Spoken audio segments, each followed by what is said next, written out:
ఒక అడవిలో ఒక సింహం ఉండేది. ఈ అడవికి నేనే రాజుని, నాకన్నా బలవంతులు ఎవ్వరూ లేరు అని సింహానికి చాలా గర్వం ఉండేది. ఆకలి వేసినా వేయకున్నా కనబడిన జంతువులు అన్నిటినీ చంపేసేది.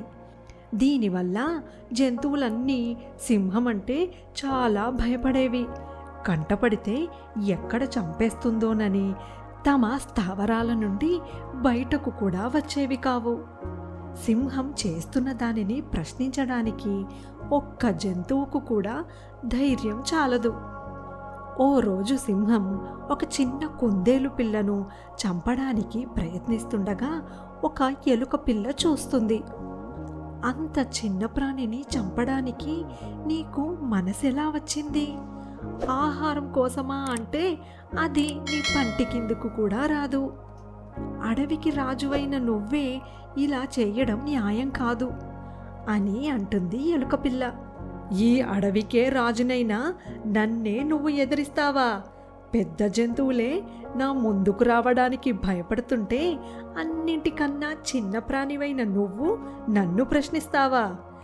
అయినా అడవి ధర్మం ప్రకారం బలవంతుల చేతిలో బలహీనులు చనిపోక తప్పదు. ఇందులో అన్యాయం ఏముంది అని సింహం కుందేలు పిల్లని చంపేస్తుంది.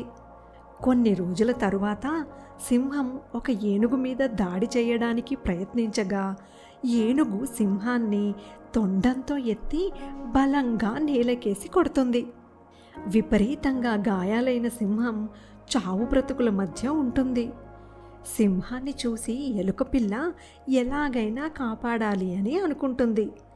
అడవిలో వైద్యం తెలిసిన జంతువుల వద్దకు వెళ్ళి సింహానికి సహాయం చేయడానికి రమ్మని అంటుంది. ఈ సింహం పీడ ఎప్పుడు విరగడవుతుందా అని ఇన్ని రోజులు ఎదురు చూశాము. ఇప్పుడది చచ్చిపోతుంటే మేమెందుకు కాపాడతాము అని అంటాయి అన్ని జంతువులు. అప్పుడు ఎలుకపిల్ల పక్కనున్న మరో అడవికి వెళ్ళి వైద్యం తెలిసిన నక్కను తీసుకొని వస్తుంది. నక్క సింహానికి వైద్యం చేయగా కొన్ని రోజులకు కోలుకుంటుంది. ఆ మాయదారి ఏనుగు నేను అడవికి రాజునని కూడా చూడకుండా నన్ను చంపాలని చూసింది. సమయానికి మీరు రావడం వల్ల ప్రాణాలతో బయటపడ్డాను అని అంటుంది సింహం. బలవంతుల చేతిలో బలహీనులు చావడం న్యాయమే అన్నావు కదా, అలాంటప్పుడు నువ్వు కూడా ఏనుగు చేతిలో చావడం న్యాయమే కదా. నీవు చేసిన పనుల వల్ల ఈ అడవిలో ఉన్న ఒక్క జంతువు కూడా నీకు సాయం చేయడానికి ముందుకు రాలేదు. మనకున్న బలాన్ని ఎదుటివారికి సాయం చేయడానికి ఉపయోగించాలే కానీ బాధ పెట్టడానికి కాదు అని అంటుంది ఎలుకపిల్ల. తన తప్పు తెలుసుకున్న సింహం ఆ రోజు నుండి అడవిలోని మిగతా జంతువులతో మంచిగా ఉండడానికి ప్రయత్నిస్తుంది.